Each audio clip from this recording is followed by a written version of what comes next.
من بەداخەوە بەناو ئومێدیەوە ئەڵێم کە هیچ ئومێدێک نەماوە بۆی هەمواری یاسای وەبەرهێنان بکرێت و ئەو ئیرادەی کە لە لای وەبەرهێنەکان هەیە لە ئیراداتی حکوومەت و پەرلەمان زاڵترە، هەر بۆیە نەتوانراوە هەمواری یاساکە لەم قوڵی پەرلەمان لەم کابینەی حکوومەت بێتە پەرلەمان. و ئەم یاسایە بەداخەوە کەشێکی خوڵقاندووە بۆ وەبەرهێنەکان.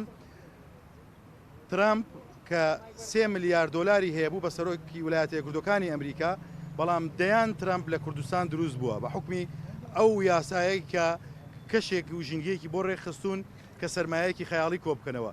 لەم هەولێرەی پایتەختەکە ئێستا ئێمە قسەی تیاکەین، پارچە زەوی هەبووە دراوە بە وەبەرهێن بەهاکەی سەروی 5 ملیار دۆلارە. 5 ملیار دۆلار بەهای ترامپمان باس کرد کە 3 ملیار بووە. ئەمە بە حکمی ئەوەی کە یاساکە کەم و کورتی هەیە و ئەو ئیرادات و تەموحانی کە لە لای وەبەرهێنەکان هەن وای کردووە کە نەتوانین ئەم یاسایە هەموار بکەینەوە. ماوەکانی پێشوو دەنگۆیەکە بوو کە لە سلێمانی وەبەرهێنەکان دێنە هەولێر، سلێمانی جێهێڵن، بەڵام ئەم ئامارە ئێستا پێچەوانە بۆتەوە وەبەرهێنەکان لە هەولێرەوە سەرمایەکانیان ئەگواستنەوە بۆ بەغدا و بۆ خواروی عێراق، بۆ مووسڵ، بۆ کەرکووک، بۆ شوێنەکانی تر.